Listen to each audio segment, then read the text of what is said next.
আসসালামু আলাইকুম। আজকে আপনারা থাম্বনেল দেখে বুঝতে পারতেছেন যে আসলে ভিডিওটা কেমন হবে। আসলে এই এলাকার যত সুন্দরীরা আছে, তো সুন্দরীরা আসলে কোথায় গোসল করে, সেই গোসলখানাটা আপনাদের দেখাবো আজকে। তো গোসলে যাওয়ার সময় পাশ দিয়ে যে রাস্তাটা আমরা পার হই, সেই রাস্তার উপর দিয়ে একটা বাতান গরু যাচ্ছিল। তো ভাবলাম আসলে গরুগুলোর ভিডিও করার দরকার। কারণ আমার এই চ্যানেলটা মূলত হচ্ছে গিয়ে চরের মানুষ কীভাবে জীবনযাপন করে, তাদের মূলত কোথা থেকে আয়ের উৎসটা আসে, সেটা নিয়ে আসলে আমার এই চ্যানেলটা। তো আমি নতুন হিসেবে আপনারা অবশ্যই আমাকে সাপোর্ট করবেন, যেন আমি আপনাদের ভালোবাসায় আগিয়ে এগোতে পারি। আমরা নেক্সট টাইমে যে আরেকটা গরু বাথান দেখবো। তো মূলত চরের ভিতরে মানুষজনের গরু বাছর সাধারণত এভাবে থাকেই, কারো 15-20টা, কারো 10টা 5টা, সাধারণত এরকম গরু বাছর মোটামুটি সবারই আছেই।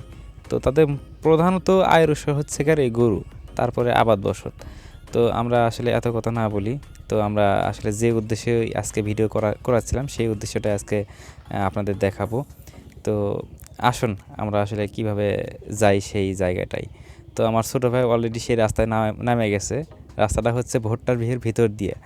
তো অলরেডি সে ভুট্টার ভিড়ের ভিতর দিয়ে চলতেছে।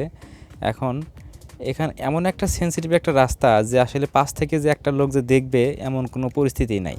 যে আসলে আমরা যেখানে থাকি, ধরেন যে শহর বা মূলত শহর অঞ্চল ছাড়া যেগুলো গ্রাম থাকে, মোটামুটি ডিজিটাল গ্রামগুলো কিন্তু হয়েই গেছে।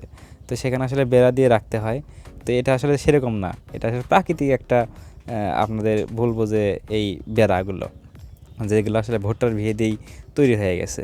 তো যে আমরা যেখানে উপস্থিত হলাম, এটাই আসলে মূলত সুন্দরীদের সেই সুইমিং পুল। আসলে এখানেই যে এলাকার যতগুলো মানুষ আছে প্রায় সবগুলো এখানেই আসলে গোসল করে। সাধারণত এই 1-1.5 মাস বা 6 মাস পর্যন্ত এখানেই গোসল করবে। কারণ এখানে ভুট্টা তোলার পর আবার দেখা যাবে অন্য একটা আবাদ করবে, মেশিনটা কিন্তু এখানেই রয়েই যাবে। যতদিন না আসলে বন্যা হচ্ছে ততদিন পর্যন্ত রয়েই যাবে। তো এখানে শুধু সুন্দরীরা গোসল করে না, গোসল করে আসলে আমিও নিজেও গোসল করি এখানে। এবং এলাকার যত ছোটো বড় পোলাপানগুলো আছে সেখানে সবাই আসলে এখানেই গোসল করে। কারণ এখানে এরকমভাবে গোসল করার ফিলটা কিন্তু তারাই জানে যারা এভাবে আসলে গোসল করেছে। তো অবশ্যই কিন্তু জানাবেন যে আসলে কে কে এভাবে গোসল করছেন। তো আমি কিন্তু অন্যরকম একটা ফিল করি।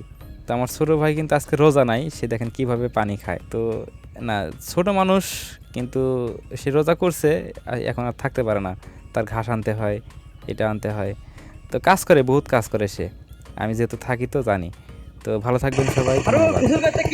আমার এই চ্যানেলটা আসলে